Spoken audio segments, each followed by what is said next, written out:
15 जून के बाद पंचायत प्रतिनिधियों की अवधि समाप्त हो जा रही है और उसके बाद अभी कोरोना संक्रमण काल है। कोरोना संक्रमण काल में चुनाव अभी नहीं होंगे। नीतीश सरकार का बड़ा फैसला हुआ है। हमारे साथ बात करने के लिए पंचायती राज मंत्री सम्राट चौधरी हैं। सर, जो फैसला हुआ है, इस फैसले पर पंचायत का विकास फिर कैसे होगा सर, यदि इनका समय नहीं बढ़ा तो? देखिए, इसी के लिए कानून नहीं थे। कानून हम लोगों ने इसी के लिए बनाए कि पंचायती राज एक्ट 2006 में जो संशोधन किए गए तो उसमें कानून में हम लोगों ने जोड़ा, क्योंकि अभी ये विधानसभा का सत्र नहीं चल रहा है। हम लोग ने ये कल्पना नहीं की थी कि चुनाव नहीं होंगे। हम लोग चुनाव चाहते थे। बीच के दिनों में आपने देखा कि कोरोना काल या ईवीएम्स की इश्यूज आए, लेकिन इसके बाद तुरंत सारी चीज़ों का सॉर्ट आउट करने का काम किया जा रहा था। अब महामहिम राज्यपाल की स्वीकृति से अध्यादेश जारी होगा और एक प्रबंध समिति का संशोधन हम लोगों ने लाया है कि क्योंकि कॉन्स्टिट्यूशन ऑफ इंडिया जो भारत का संविधान है उसमें 5 साल से अधिक मुखिया नहीं रह सकते हैं। ये बड़ा स्पष्ट है। तो ऐसे परिस्थिति में कानून में संशोधन करना था जो राज्य स्तर पर हम लोग कर सकते थे रूल्स को बदलने के लिए। उसमें सेक्शन में हम लोगों ने जोड़ा है कि पंचायत में हम लोग परामर्शी समिति बनाएंगे, पंचायत में, ग्राम कचहरी में, जिला परिषद में और पंचायत समिति में। ये सारी व्यवस्था हम लोग कर रहे हैं। तो इसकी व्यवस्था जब महामहिम राज्यपाल के आदेश प्राप्त हो जाएंगे तो इसको आगे बढ़ाकर रूल्स हम लोग खड़ा करेंगे कि किनको किनको परामर्शी समिति का अध्यक्ष बनाएंगे, मेंबर बनाएंगे। ये सारी प्रक्रिया, क्योंकि विकास के कार्य रुकने नहीं चाहिए। विकास किसी भी स्तर पर रुके नहीं, ये सरकार की प्राथमिकता है। सर, परामर्श समिति की बात करें तो परामर्श समिति में कौन लोग होंगे? अधिकारी होंगे या फिर नेता होंगे?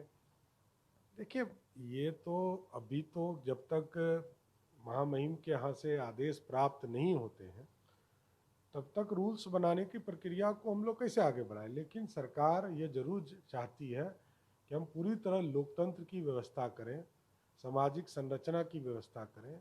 इसलिए कहीं कोई दिक्कत नहीं आएगी और प्रशासन के लोग सिर्फ पदेन सदस्य के तौर पर जो पहले व्यवस्था रही है वो रहें।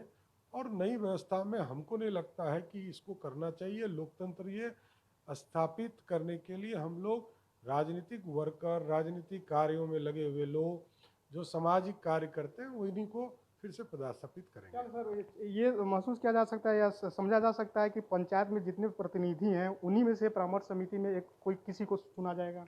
ये तो अभी नहीं बता सकते हैं, क्योंकि ना सरकार का फैसला है ना हमारे स्तर पर कोई फैसला है। जब फैसला होगा तो जरूर बताएंगे। सर, ईवीएम को लेकर भी बिहार सरकार ने चुनाव को लेकर तैयारी करने के लिए ईवीएम के खरीदने की भी जो कैबिनेट से मंजूरी मिल गई थी, तो ऐसे में यदि चुनाव नहीं हुआ तो फिर ईवीएम का क्या होगा? नहीं, ईवीएम अब जो है ना खरीदना नहीं है। अब ईवीएम हम लोग भाड़े पे ले रहे हैं। जो गवर्नमेंट ऑफ इंडिया के इलेक्शन कमीशन का निर्देश प्राप्त हुआ और हाई कोर्ट के मध्यस्थता के बाद अब ईवीएम्स पूरे देश से हमको मिलेंगे और वो भाड़ा पे मिलेंगे। तो हम चुनाव कराकर फिर सभी स्टेटों को वापस कर देंगे। ईवीएम कुछ तो पता चला था कि ईवीएम कुछ चुनाव कराने के लिए आए थे, तो क्या वो अब रिटर्न हो जाएंगे? नहीं, जो आ गए हैं यदि उस राज्य की सहमति होगी तो हम लोग रखेंगे।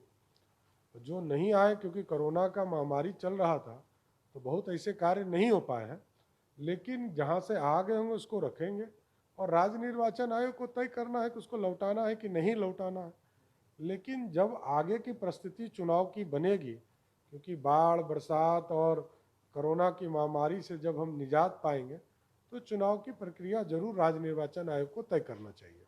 तो निश्चित तौर पर पंचायत का विकास हो, विकास बाधित न हो, इसके लिए कोरोना संक्रमण काल में चुनाव नहीं होगा, क्योंकि जिस तरह से संक्रमण फैल रहा है उसको रोकने के लिए सरकार ने ये फैसला लिया है। अब ऐसे में पंचायत का विकास होता रहेगा। इस पर निरंतर भी सरकार कार्य करेगी। अरविंद राठौर, ईटी भारत, पटना।